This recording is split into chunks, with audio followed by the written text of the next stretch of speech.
Hey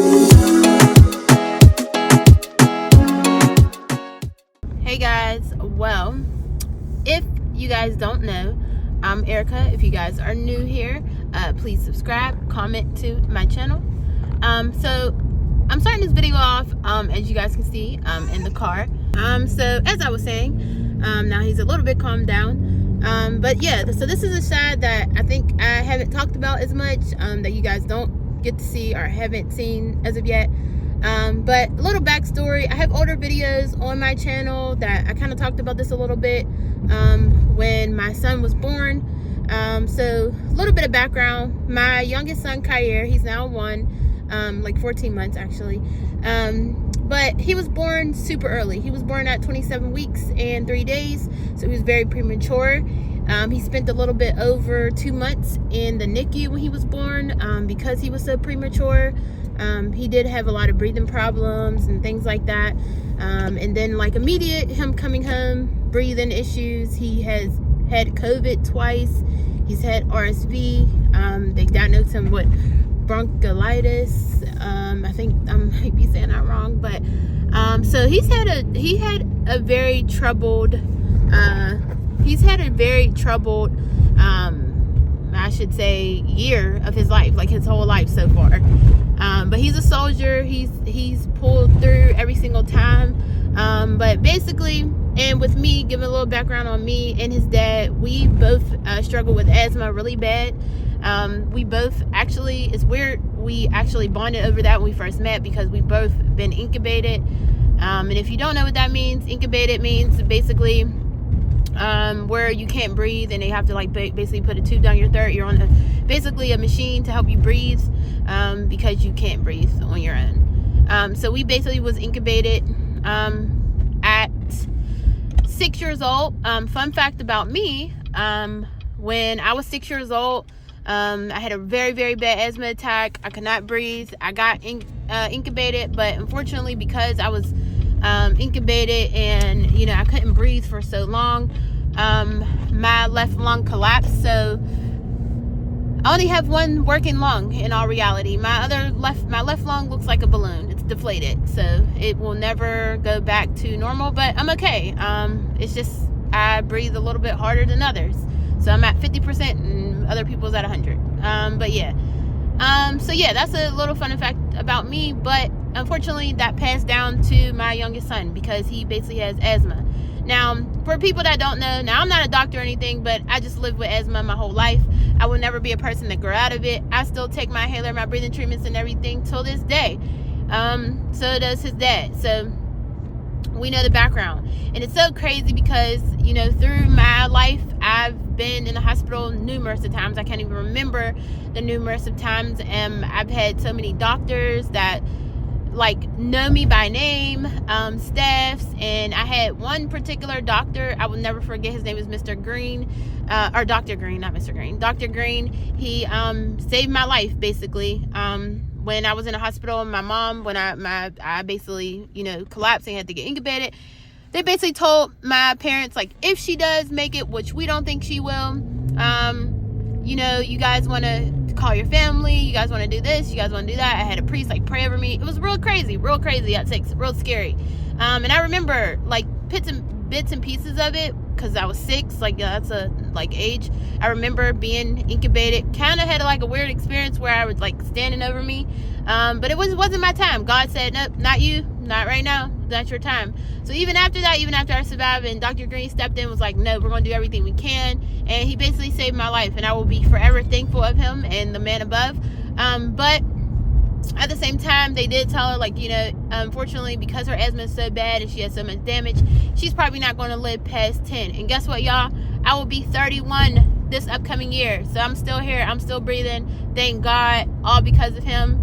But, I'm here. But unfortunately, we passed that kind of genetic down to my youngest son. So he basically has asthma. But for you guys that don't know a little bit about asthma, when usually back in my day when I was born, they diagnosed kids super early with asthma. But they don't like to do that because they think kids is gonna like grow out of it, or it could be like I don't want to say a stage, but it could be just something that's happening for a while, and they just grow out of it. So they don't like to label kids really early. But we officially know he has asthma, so they really don't like to label kids until they're like 5. So since he's been born, we've had, I don't know, maybe 10 to 20 hospital visits. Because of his breathing, asthma, whatever. He's had COVID twice. He has RSV, stuff like that. And it sucks. And the crazy thing is, my kids don't go anywhere. Like, they are in the house. We barely go out to do stuff. Like, we go out to do little stuff, like when it's warm, but especially in the winter, they're not around a lot of people, because you guys know with like COVID and stuff going on, they're not around a lot of people. It's mainly just family. Like we kind of switch roles. It definitely sucks, because I just remember when I was little, and going through, what my parents had to go through of rotating. And, unfortunately, one of my parents obviously my dad, he had to work. He was like the provider and stuff like that, while my mom kind of was the take care of me and my sister, mainly, me, because I was always in and out of hospital. So that's a lot of days that you have to miss work, and you have to make sacrifices and stuff like that, because we have 2 kids. So it's not just one. So kind of like the other parent has to stay home. So the other person has to stay home and things like that. So it gets really rough. Be right back. But yeah, it gets really rough. So right now, we are actually going to the hospital because like the winter just started here. But his doctors don't play no games. Like when he's on his breathing, he takes breathing treatments when needed. So when he's doing more than like 2-3 every 3 to 4 hours, it's time to go. So they're like, no, because of his history and things like that, his breathing, and he's still young, his lungs are still developing, they're still premature, got to bring him in, because you can't risk it. And I'm just like, oh my God, we were going good for like 2-3 months, you guys. Like we were doing so good. Like even in summertime, he did really good. But it's like soon as like that cold air hit, and I think it's like part of our house. Like we live in like an old house. Like don't get me wrong, it's super nice, but we live in like an older house. So with older houses come dust and all types of stuff. I don't know. So it's very challenging for a parent to take care of. I mean, it's already challenging enough for you to be a parent, but when you have like a child with an illness, that's where it really, really gets rough. It's really, really rough. It's challenging. You got to take a lot of sacrifices, whether it's calling off of work, trying to find a babysitter for your other kid. That's one thing that we struggle with a lot. Or it's just like their dad, has to stay home with my oldest while I go to the emergency room a lot of times. So that's where we're headed now. So I'm just gonna show you a little bit of background of like what goes on when this happens. Unfortunately, when we have to take him to the emergency room, see his doctors. Now, normally when we go to the emergency room, he always stays. He never goes home. Whether it's just overnight or it's, 2-3 days. And that's him right now in the background because he's really like not feeling good. But we're actually about to get out the car and park in Children's. So come with Children's with us. Let's see how it goes.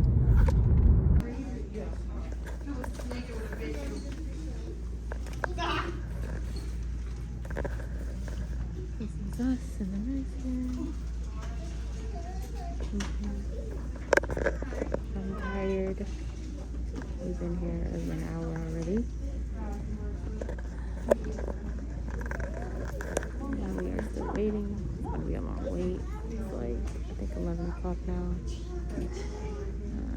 So hopefully we go back soon. I'm glad he fell asleep. He's wheezing a little bit, so yeah, just in here watching shows. What are you doing?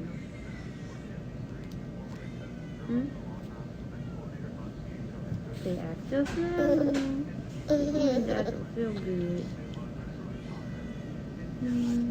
Say cheese.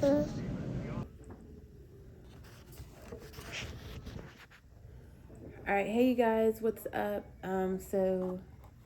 This is actually kind of like part 2 that I'm gonna just include in one whole video of my first video I uploaded. Well, my first videos. Basically, the other night we went to continue on to my video, we went to the emergency room. Oh, wait. First, before you do that, make sure y'all subscribe to my channel. Please subscribe, like, follow, and share. Okay. And if you're new to my channel, I'm Erica. And yeah, so I'm just going to continue on from my last video of yesterday. Excuse me, y'all. Look, I ain't sleep in 2-3 days now. So I'm so tired. Bitch, you look a mess. And I'm about to try this new soup that I got from Sam's Club. Anyways, so yeah, like yesterday or the other day, as you guys seen, went to the emergency room because my youngest Kyrie, this is fire, and I put cheese in it, and also it's A1. We went to the emergency room because he was wheezing. As you know, he got the asthma gene from me and his dad, unfortunately. So when he was in the emergency room, which I didn't think I got footage of, they just gave him 5% inhaler and a steroid that basically is in your system for 3 days. He didn't have a cough, or he had a little cough, but it wasn't nothing serious. So after that, he was good. You know, we came home, we felt comfortable coming home. And then throughout the day, he was wheezing more and more, taking naps. And he started getting closer and closer with breathing treatments, which is like a no-no if you know anything about asthma. More than like 2 in a 4-hour span is like 3 hours, less than 4 hours. It's ridiculous. You should be in an emergency room because you're too tight, airway wise. So then, fast forward to like about 8-9 o'clock, I went to go lay both of them down, both of my boys. Kyrie was in his crib, and I just heard him cough like one time, and it was like the nastiest, craziest cough. Crazy thing is when he was in a hospital, the ER the other night, there was this kid that came in, and his cough, when I say this cough was so loud and like wet and just, he couldn't breathe, he was gasping. They immediately took him back when he came in. It was so bad. I was like, dang, like that's crazy. I don't know what I would do. I would panic. So anyways, that was the cough that he had. So I'm like, oh my gosh. So I take him, immediately he sat up. And he was like doing this. He couldn't breathe. Like he's like, you know, trying to pull on gas for air. I'm like, oh my gosh. So like his dad was like coming in from work. He's like, yo, we got to call the ambulance. Like it was that bad. And he was like so frustrated because he couldn't cry. And of course, like I'm trying to stay calm. So the ambulance came. He's in the ambulance. He did not like the ambulance ride, of course. Eventually, like he was able to calm down. Once we got him to the emergency room, we went straight back, seen the doctor, seen the nurse. They gave him a breathing treatment that opened him up. The breathing treatment has a different type of medicine in there where it opens you up, like it gets really deep. And I'm trying to think of the medical term they use. It seems like it's a new virus that's going around with kids, so mommies, daddies, watch out. But basically, they develop this horrible cough, and it makes their airway smaller, which is 100 times worse for a small baby that's premature, their lungs are still developing, and they have asthma. That's like, no, all guard, right? So, once he got his first breathing treatment, so they're like, listen, if we get your first breathing treatment and he's okay, we monitor for 2 hours and you guys can go home. If after the 2 hours he needs another one, he got to stay. So me thinking, I'm like, this is the worst of the worst. He's going to stay. But he actually sounded really good.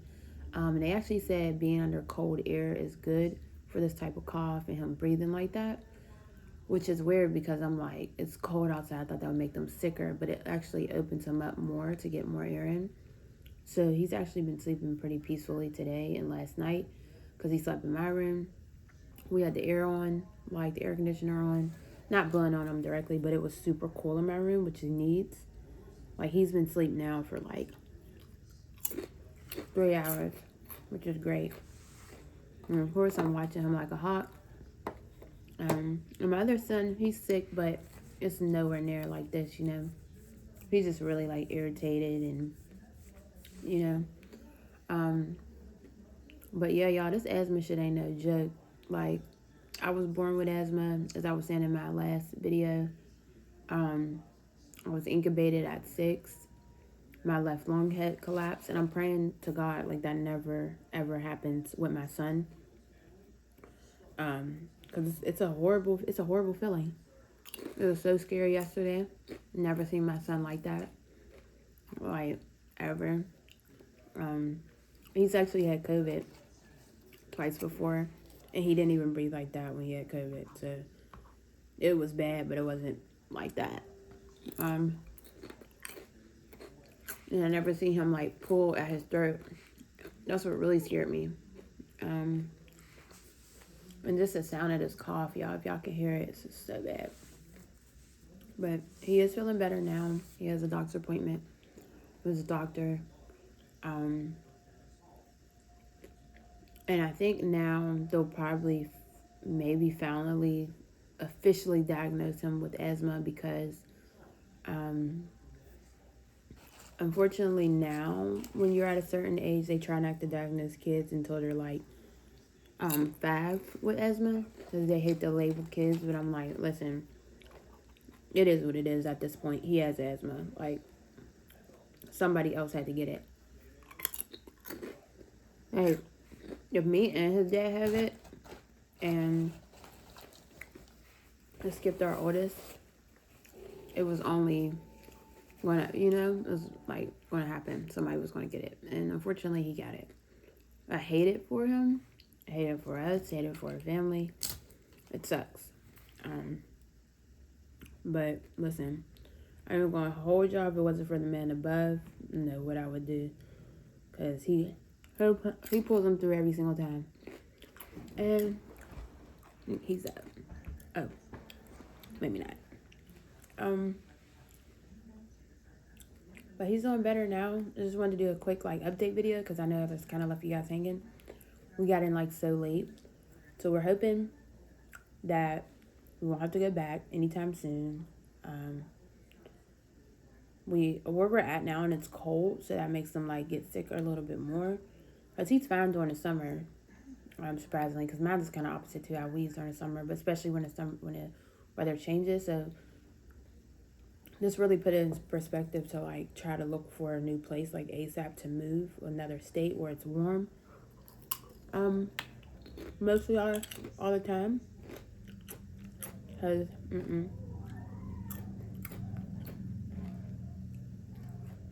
I think it just pushed us overboard even more. I already wanted to move, but now it's like you gotta go, you know. So that was like my video. I just wanted to update you guys. Please like, follow, subscribe. There's more videos to come. And you guys, give me some good ideas to like talk about what you guys want to hear. My experience of like going in premature in labor. I want to do a video about that. But for my mommies out there, if you have any questions or anybody that don't know about asthma or you think your kid might have it, I ain't a doctor or nothing, but I can damn sure share my experience of me and my son's story. All right, you guys, love y'all. Thanks for listening. See you later. I'll still bless.